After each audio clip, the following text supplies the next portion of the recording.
Boston, and Lexington.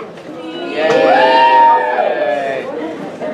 You're going to hear about the shot heard round the world. We're still talking about it today. One bullet that was fired 238 or 9 years ago. All right? So, Boston and Lexington is the name of this class.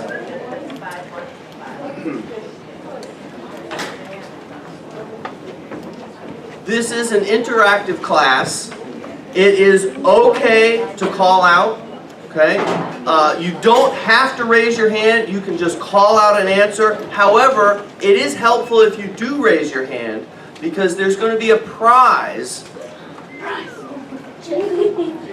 And for those who participate, Mr. Smith or Ms. Kiernan is going to write your name down on a ticket. They're going to fold it in half. We're going to put it in a bag, and at the end, we're going to do a drawing. So whoever's name is drawn, they will get a $15 gift certificate to Mr. Shartliff's counter up there. Okay? So you may call out. As I say, you don't have to raise your hand. However, it might be helpful if you do raise your hand when you're calling out, and that'll help Mr. Smith or Ms. Kiernan know, that they can write your name down. I hope you enjoy this class. Just try to listen. This is an exciting opportunity to learn about what really happened 200 and so many years ago. What's the motto of Camp Constitution? Let's all say it together. Honoring the past, teaching the present, preparing the future. Good job. Okay. These events actually begin over in another country called England. Okay, and you can see. Oh, it's not on there. Oh, we'll get it up there. That's all right. Anyway, they start in a country called England. Okay, and over in England there was a king, and his name was King George III. Say King George III. King George III. Okay, King George III. Now, we often hear that King George made decisions. King George did this, King George did that. And although he did make many decisions, most of what we're going to hear about in this presentation were decisions that were made by Parliament. British Parliament made these decisions. That's Parliament as it looked in black and white, probably about the time of King George III. This is what Parliament looks like today on the outside. You can see Big Ben, the Elizabeth Tower on the right side of the picture. And the decisions that we're going to hear about today, almost all of them were made by Parliament. Parliament passed various acts in the 1760s and the 1770s. Let's read them all together. We're going to start at the top. The Sugar Act, 1764. the Stamp Act of 1765, the Townsend Act, 1767, the Tea, well, we can go to the Tea Act, yep, and the Intolerable Acts of 1774. Great, okay. And sometimes some people call them one thing and some people call them another, so if it's something that had more than one label to it, that was included in this.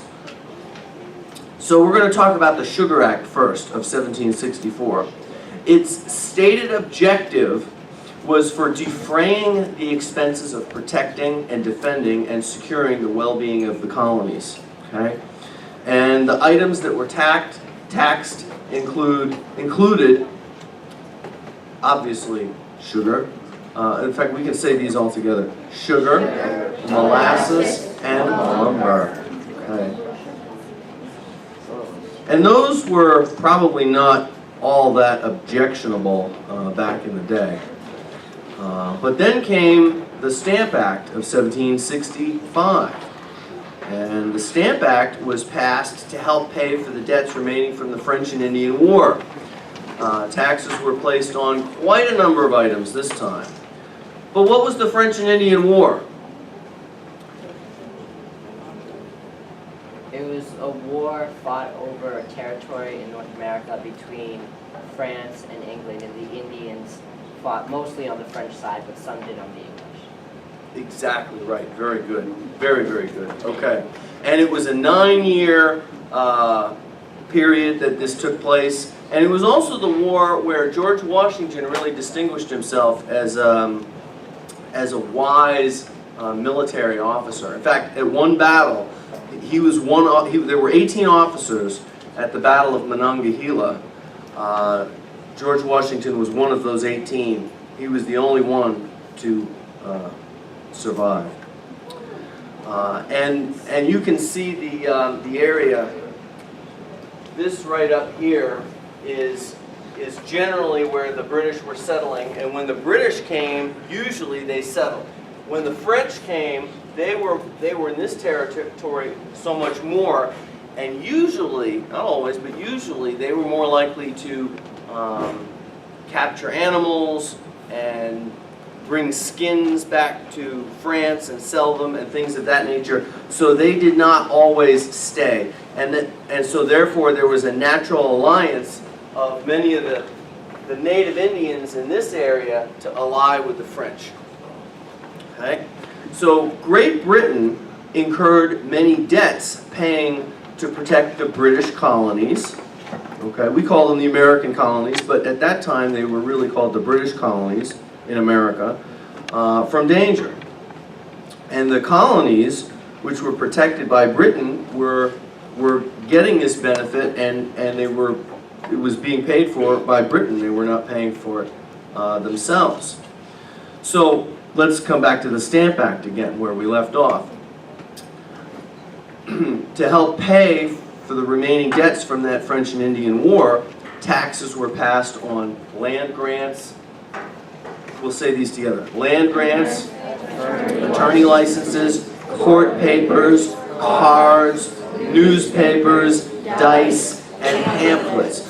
Okay, since land grants, attorney licenses, and court papers have probably all stayed the same over the years, let's talk about cards. These were not taxes on greeting cards, okay? If you wanted to send your mother a Hallmark for her birthday, there was no tax on that. The tax was on playing cards. So who here uses playing cards, either dealing them or on a computer? Okay? See, so if you were living at that time, there would be a tax on you for that. Okay? The tax on newspapers. I'm going to guess that probably very few of you anymore go outside to the end of your driveway and pick up a newspaper and bring it in to your parents or read it yourself. Probably most of you now go on what? The Internet. a card for him. Yeah, the internet. So you're getting your news for the most part on the internet. The equivalent of the Stamp Act in 1765 is like having a tax on the internet. You know, how would you feel if every time you went on the internet there was a tax for that? Yeah, yeah. That's basically what the British Parliament was doing to the American colonists. Okay? Dice, you know, again, games. It's basically games were being taxed. Pamphlets. What do you think would happen to Mr. Shirtliff if pamphlets were taxed? Okay, I mean, we wouldn't be here at Camp Constitution. He'd be at home right now, still doing his taxes now, wouldn't he? Yeah. Okay. So a tax on pamphlets is really a tax on sharing ideas with other people, isn't it? Right? Okay. So that's what the colonists were dealing with. Now, we're going to go down to the next one, which is the Townshend Act of 1767. And this was to help pay for the judges and the governors serving in the American colonies. Okay? We'll read these together. The Revenue Act of 1767, the Indemnity Act, the Commissioners and Customs Act, the Vice Admiralty Court Act, and a tax on tea. Yeah. And what happened was the British government kept officers over here in the large cities, okay? And a number of them were in front of the Massachusetts State House in Boston, right in the city. And as a result of these taxes, the Stamp Act, the Sugar Act, the Townsend duties, there was angst or poor blood. There was anxiety among many of the Americans who were living here, okay? And some taunting went on, and some words were exchanged, and the soldiers felt ill at ease, and some of them felt threatened, and some guns went off. Okay? As a result, 5 men were killed.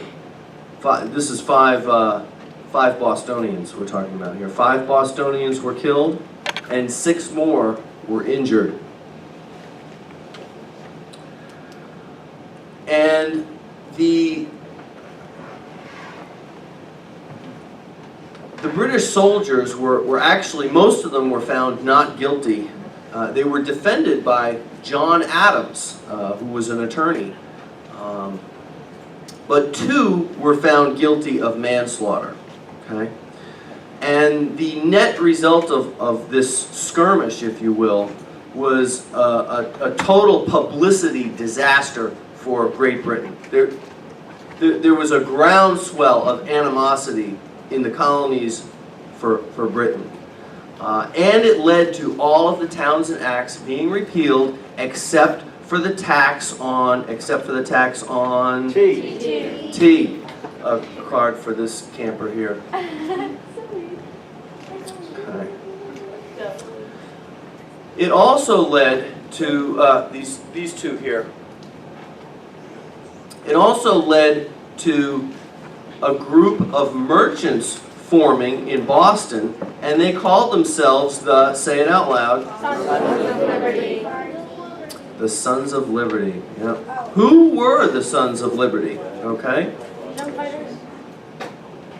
That's right. Yep. Gabe, a card for Gabe. I'm going to ask you to raise your hand if you know who this gentleman is. Wow, okay.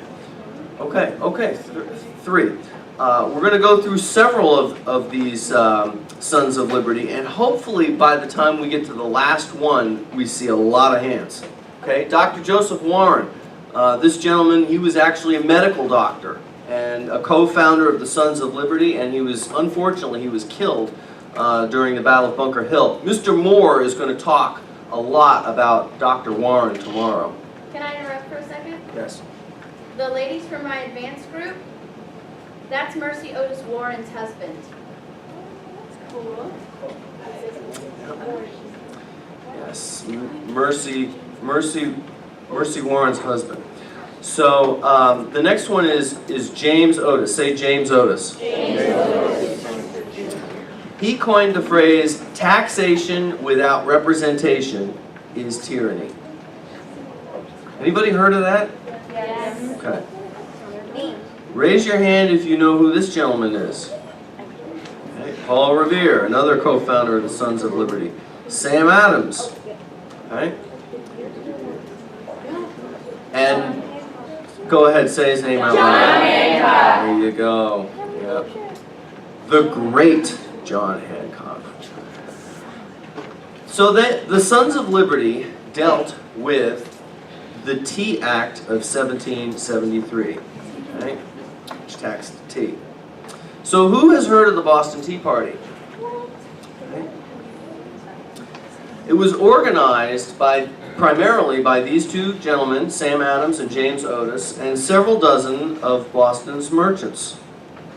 And it took place on the 16th of December in 1773. Now, some of the participants dressed up as Mohawk Indians, and off of 3 vessels, which were owned by the East India Company, they threw 342 chests of tea into the Boston Harbor, an act of rebellion.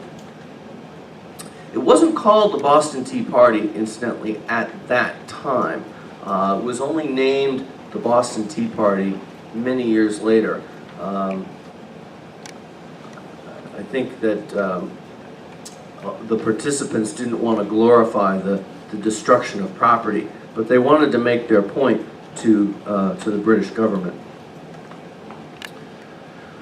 Okay, and lastly, we're going to come to the Intolerable Acts, or as the British might say, the Intolerable Acts. Go ahead, say that. Say it the way the British say it. There you go.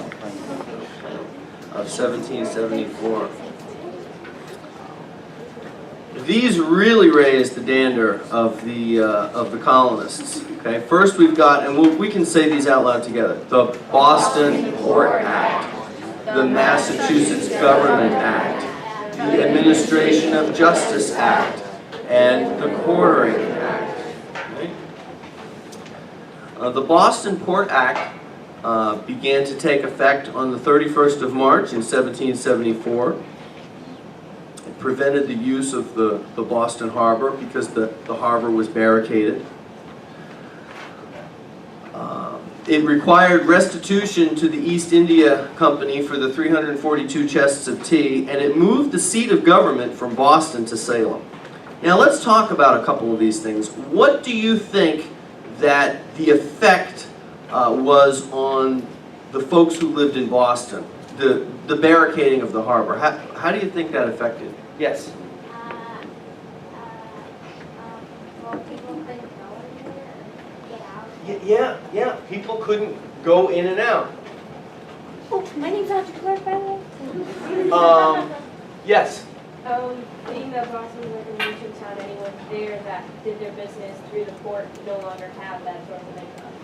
Exactly. They no longer had that source of income. Another one there. I saw another hand, I think, over here. Yeah. Maybe if you worked at the harbor, Say it louder. maybe if you worked at the harbor, you wouldn't get your pay or. Wow. If you worked at the harbor, there was no work to do, and so you're not going to get paid, and how are you going to feed your family? Very good point. Okay, so anybody else have something to say? Yes? It avoided trade of that harbor. Yes. Another one here. Yeah. Okay. Yes? It also meant that the British had to find another major port because Boston was pretty big. Right. They'd have to find another way to get the products in and out.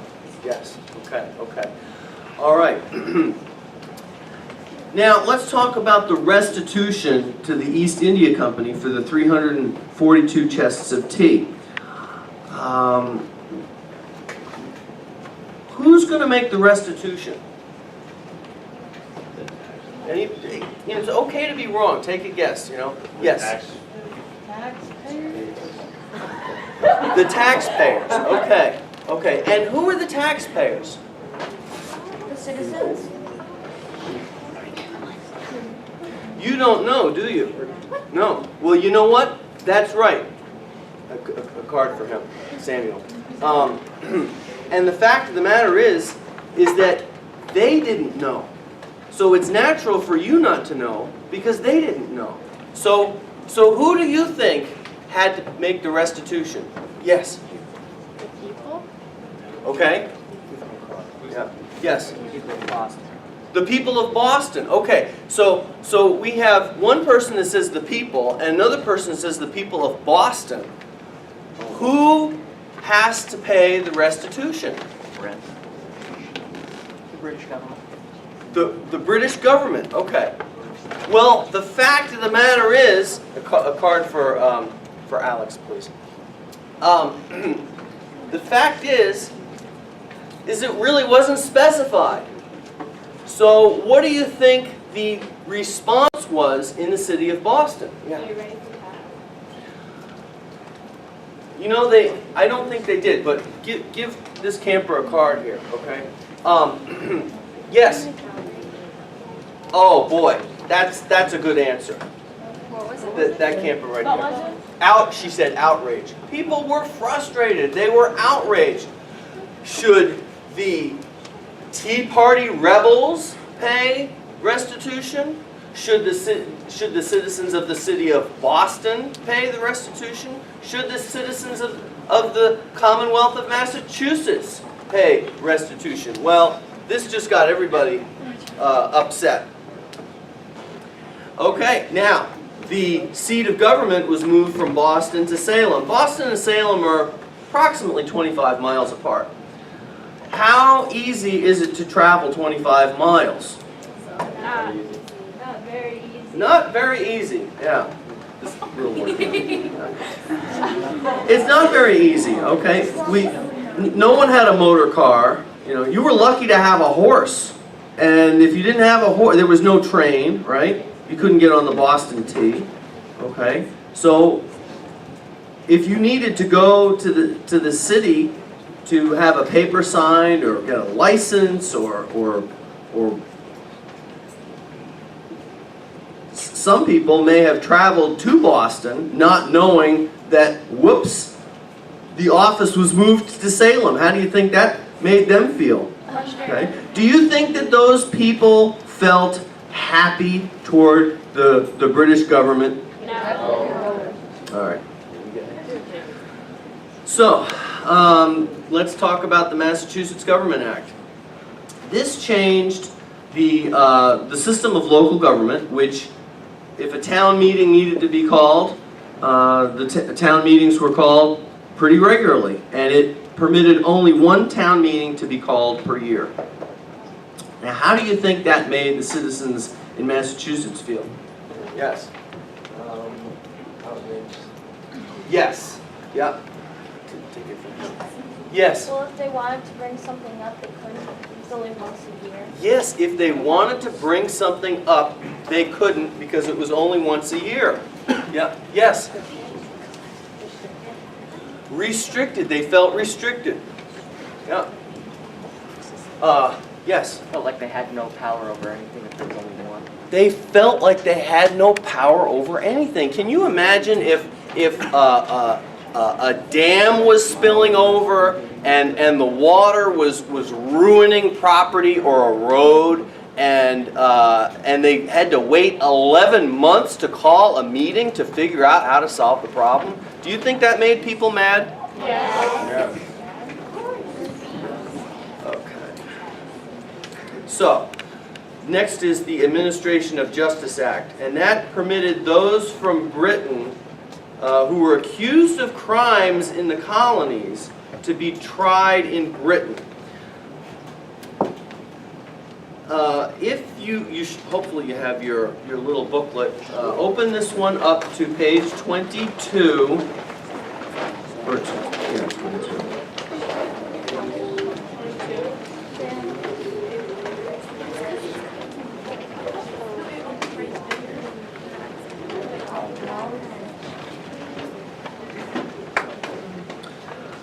Amendment number 6. Let's read this together out loud, starting in the beginning of Amendment number 6. In all criminal prosecutions, the accused shall enjoy the right to a speedy and public trial by an impartial jury of the state and district wherein the crime shall have been committed. Which district shall have been previously ascertained by law and be informed of the nature and cause of the execution to be conducted with the witnesses against him, to have the process and to have assistance of counsel for his defense. Now, if someone could come over to America from Britain, commit a murder, and be tried back in Britain, what of these rights were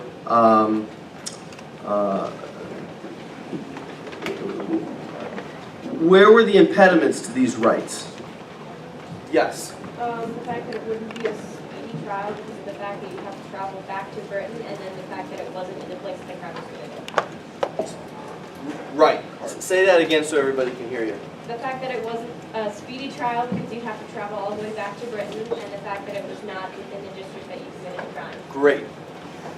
I don't think witnesses would want to come all the way back to England. Witnesses would have to stop working at their job, travel all the time it takes to get back to Britain, and then be a witness there, and then travel all the way back.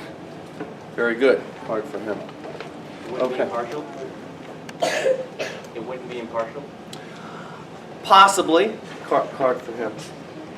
Yeah. One camper suggested the lack of partiality. I'm thinking of also the fact that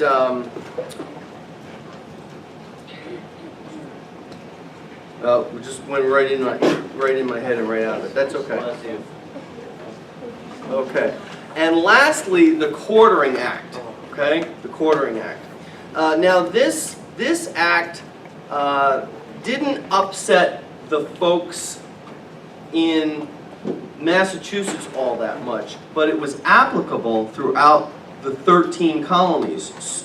Okay, and what it did was it permitted Britain to house or quarter troops in unoccupied buildings. Okay, now this, as I say, was not the most objectionable of the intolerable acts. However, if you look at the top bullet, what was the effect in the colonies toward Britain as a result of this? What can you They think got of? mad.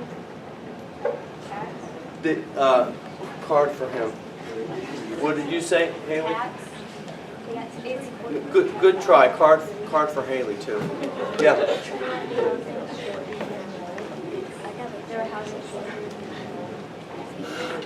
It was only unoccupied buildings. Okay, so it wasn't in their home. But give her a card, okay? Yeah. Anybody else have a try? What is? Yeah. Yes. Well, because like troops would probably be more important.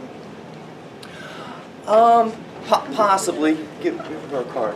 The effect that it had was that it took an issue which was affecting primarily Massachusetts, and it spread it out through the 13 colonies. Okay?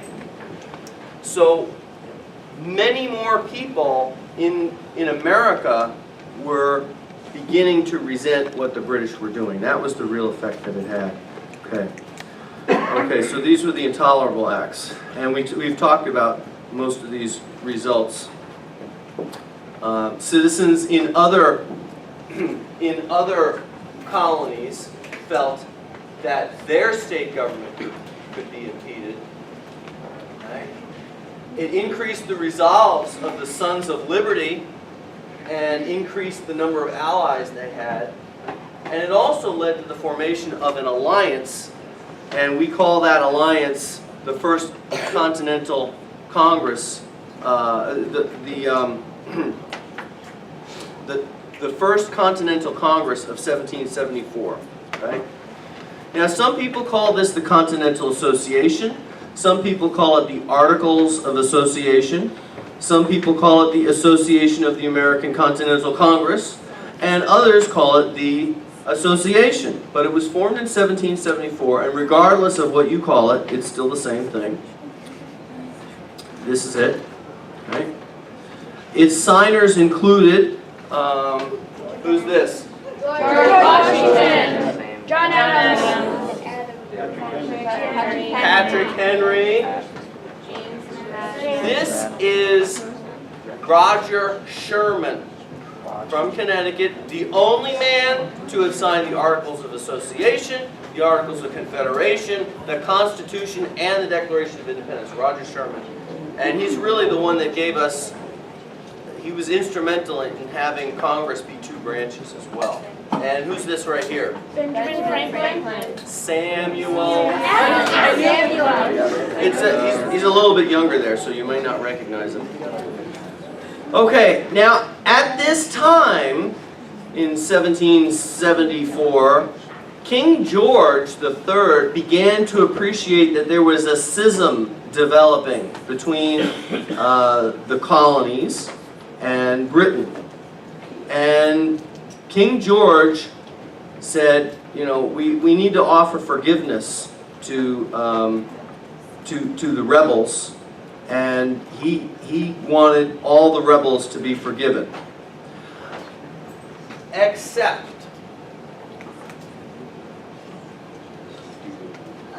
Except that the crown would not forgive two arch criminals. And who do we have here? Samuel Adams. And John Hancock. Samuel Adams and John Hancock, right. Those two arch criminals against the crown would not be forgiven. And so John Hancock and Samuel Adams fled Boston and went to what we now call today the Hancock-Clark House in Lexington, Massachusetts. Okay, why did they go to Lexington? Anybody know? Yes? No one knew about it? Well, maybe not as many people knew about it, although there were some people that knew about it. Card for Zoe. Okay. They went to the Hancock-Clark House in Lexington, Massachusetts, because it was the home of the Reverend Jonas Clark.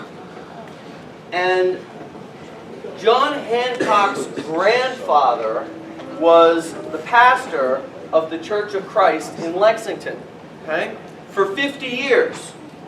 And they called him Bishop John Hancock. This is the grandfather of John Hancock, okay? Now, when Bishop John Hancock passed away, he was succeeded as pastor by his granddaughter's, God bless you, his granddaughter's husband, the Reverend Jonas Clark.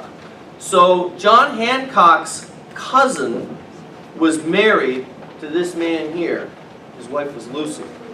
And that was a safe place for Hancock and Adams to go.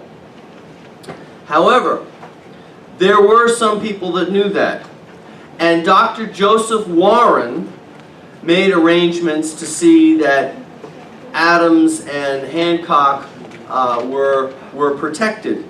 And he set up in the Old North Church in Boston a signal, a system, a 1-2 punch you could call it, at the top of the Old North Church in the Belfry Arch. Okay, that's way up here. Okay. One lantern was hung to notify riders that had been set up. There were riders ready to go and warn Hancock and Adams that the British regular army were coming over Boston's neck. Okay? And 2 lanterns were hung to alert riders that the British regular army were using vessels to cross the Charles River. The lanterns were hung for 1 minute. Now, there were several riders, one of which was William Dawes. Say William Dawes. William Dawes. And he was a tanner appointed by Dr. Warren, and he rode his horse through the night, as did this gentleman here, Paul Revere. Okay? And a poem was written by Henry Wadsworth Longfellow, and it goes like this. I'll say a line and then you can say it. Listen, my children, and you shall hear. Listen, my children, and you shall hear. Of the midnight ride of Paul Revere. Of the midnight ride of Paul Revere. On the 18th of April in 75. On the 18th of April in 75. Hardly a man is now alive. Hardly a man who remembers that day and year. He said to his friend, if the British march, by land or sea from the town tonight, hang a lantern aloft in the belfry arch of the old North Tower as a signal light. One if by land, and two if by sea. And I on the opposite shore will be. Ready to ride and spread the alarm. Through every Middlesex village and farm. For the country folk to be up and to arm. So Longfellow merged all these riders into one, which he named Paul Revere. Now what happened was the British regulars arrived in Lexington at about midnight. Well, William Dawes arrived, we believe he arrived first, a few minutes ahead of Paul Revere, and then the others arrived, but they let Hancock and Adams know at the Hancock-Clark house that the regulars were coming. So the regulars arrived and they knocked on the door of the Reverend Jonas Clark's house. Now this picture is actually not technically accurate because it was nighttime, and this is obviously a reenactment here, but that's pretty close to what it would have looked like. Here's the Hancock-Clark house with Mr. and Mrs. Clark. And as they knocked on the door, Hancock and Adams slipped out the back door. The war for independence was nearly aborted at that moment. Captain John Parker of Lexington rounded up the Lexington militia, and they gathered on the green. Now that Minuteman is actually not a picture of Parker himself, because there's no likeness known of Captain Parker. But that statue has come to symbolize Parker and the Lexington Minutemen. And this is probably pretty near as what we can tell it would have looked like at about 4 in the morning. Captain Parker organized the militia, and he said, and we'll say this one together, he said, "Gentlemen, stand your ground. Do not fire unless fired upon. But if they mean to have a war, let it begin here." And a shot was fired on the Lexington Green at about 5:30 a.m. Now, who fired the first shot? Nobody knows. Okay, yeah. British? The British. Okay, all right. Who else has a guess? Wasn't it like a big, I think. This camper is suggesting a misfire by the Americans. Militia. 4 tickets. Yes. Just someone. I don't know. It was one of the Green Dragoons. Okay. Well, the answer is that no one really does know. No one really does know. It has been suggested that possibly the shot was fired from someone who was not even on the green, but someone who was looking on. But we just don't know. Nevertheless, whoever fired that shot, though they never got credit for it, it is the shot heard round the world. Say that. Shot heard round the world. The 19th of April, 1775. Say that. 19th of April, 1775. And we call that Patriots' Day. So this is the route that the riders took to alert Hancock and Adams. You can see the different colors symbolized. This is William Dawes' route. And then you've got the reverse route, and I think this was the route from the British. They get to Lexington, and then afterwards, here's Concord. Okay. Ralph Waldo Emerson, a poet, wrote this poem about the entire experience. And what I'll do is I'll read 2 lines, and then you can read afterwards. By the rude bridge that arched the flood, their flag to April's breeze unfurled. By the rude bridge that arched the flood, their flag to April's breeze unfurled. Here, once the embattled farmer stood, and fired the shot heard round the world. Here once the embattled farmer stood, and fired the shot heard round the world. The foe long since in silence slept, alike the conqueror in silent sleeps. The foe long since in silence slept, alike the conqueror in sleep. And time the ruined bridge has swept down the dark stream which seaward creeps. And time the ruined bridge has swept down the dark stream which seaward creeps. On this green bank, by this soft stream, we set today a votive stone. On this green bank, by this soft stream, we set today a votive stone. That memory may their deed redeem, when like our sires, our sons are gone. That memory may their deed redeem, when like our sires, our sons are gone. Spirit that made those heroes dare to die and leave their children free. Spirit that made those heroes dare to die and leave their children free. Bid time and nature gently spare the shaft we raise to them and thee. The time and nature spare the shaft we raise to them and thee. And here is the Lexington Green in Lexington, Massachusetts. That's approximately how it looks today. Although not today.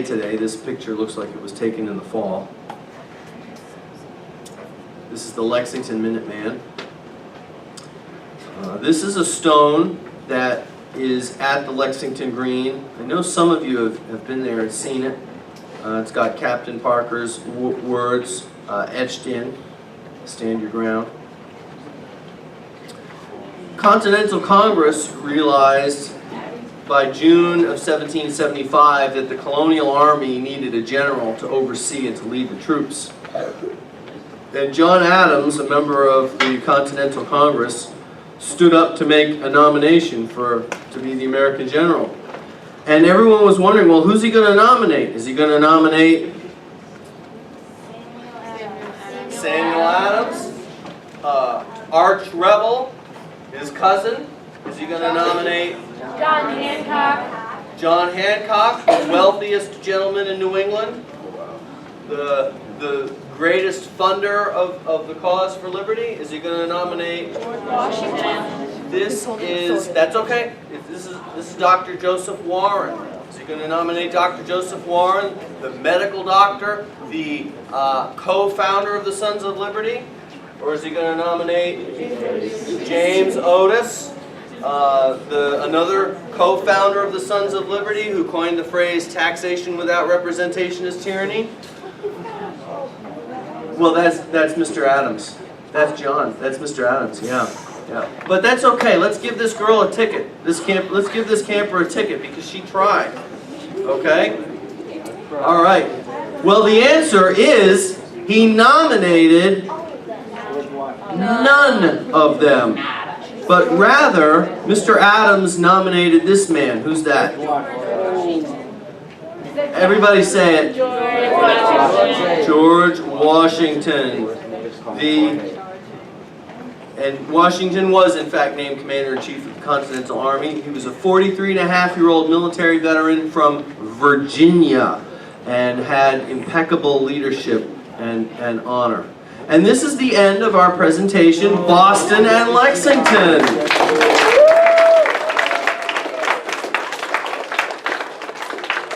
To find out what happened during the war, happy campers are going to have to attend Camp Constitution in 2015. In fact, look at this camper right here. This camper is so happy it's upside down. That's me. Okay. All right, we have about 2 minutes left. Are there any questions? Yes. What was the name of the title? Or are you not going to tell me until a year later? Oh no, I'll tell you next year. It's called the War for Independence. The War for Independence. Yeah. Yeah. All right. Mr. Moore will be here to talk about the War of 1812. Please be back at 11 o'clock.